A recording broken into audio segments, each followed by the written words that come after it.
a surface, just as you heard it from our presenters yesterday, there are several methods that you can use to lift fingerprint from different surfaces. But because of time, I'm going to demonstrate just only one method, and that method is basic. In lifting fingerprint using basic method, what we are going to use is brush, the main thing that we need, fingerprint brush. Then we need a fingerprint powder. Is a powder that's especially made for such things. You can't just use any powder. Then I want to tell us that when you want to use powder to lift fingerprint from surfaces, from a surface like this, a hard surface that is not porous, you have to consider the color of the surface. For example, if you want to lift a fingerprint that is latent fingerprint from a surface like this, you have to consider the color of the powder that you are going to use. If it is white or bright surface, then you are going to use black powder. But if it is black or dull or colored surface, then you will use white powder. Now the thing that we are going to use, we need fingerprint brush, we need powder, then we need either camera or regular tape. Then also I will advise you to have a magnifying lens. You may have something of this nature, or you have one that is more sophisticated, but this one we do. Then also, you may need a computer that is for analysis later, but what we want to do is how to lift, not how to analyze. Now, before you do anything, the first thing is to make sure you protect your hands with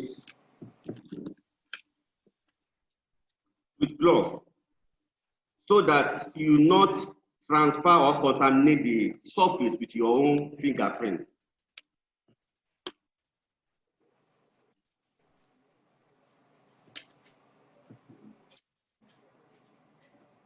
You wear gloves to protect yourself, to protect your fingerprint from contaminating or from confusing, because if your fingerprint is transferred to the surface of that object that you want to lift fingerprint from, that may cause a lot of confusion. Then another thing that you want to do is that you have to protect yourself by using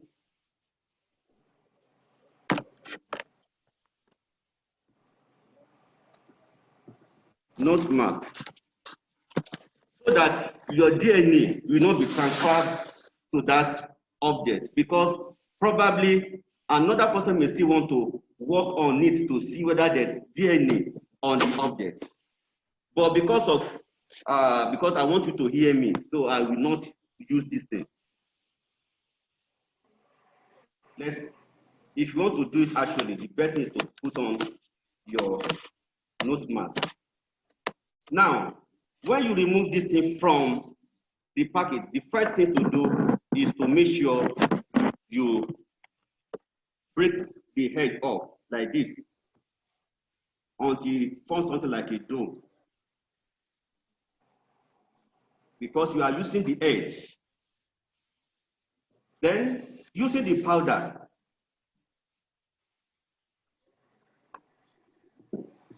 you have to be careful.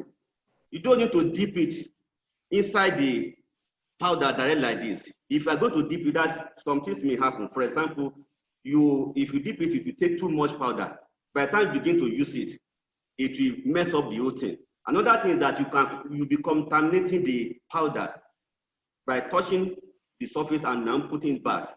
So the best thing for you to do is to put a bit of this powder into another place. A bit of it into another place. What I have here is enough. And you just take it takes a bit of it, a little bit with tip of this fingerprint brush.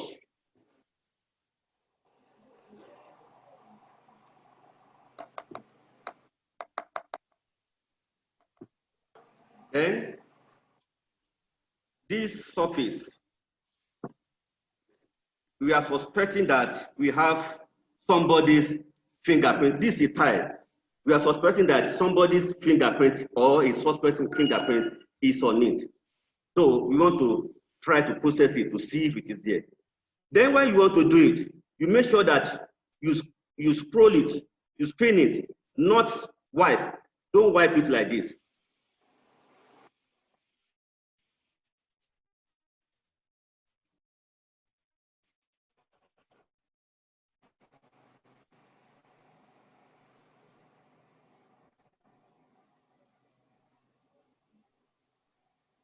Now, can you see?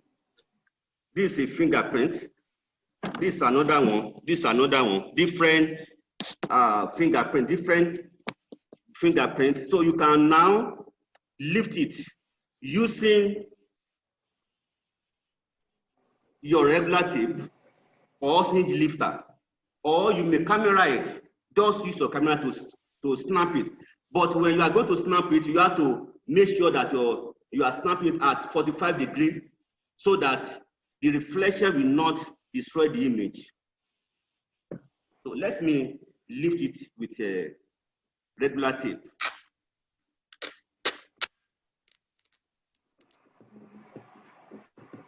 I want to lift this one, this small toe, small finger. You have to be careful not to allow bubble to be trapped inside, not to allow ear to be trapped inside.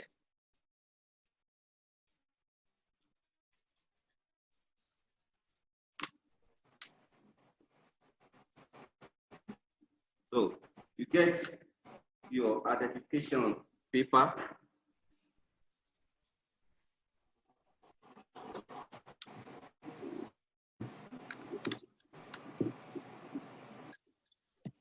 This is the fingerprint. So with this one now, you look at this other side. The other side of this paper, of this reference card, will contain some information like the location from which you may be at the side of TV or maybe in the sitting room, wherever you put the location, then the name of the officer, the case number, time and date. All this information will guide the investigator later. So this one now later will be taken to the expert to analyze it.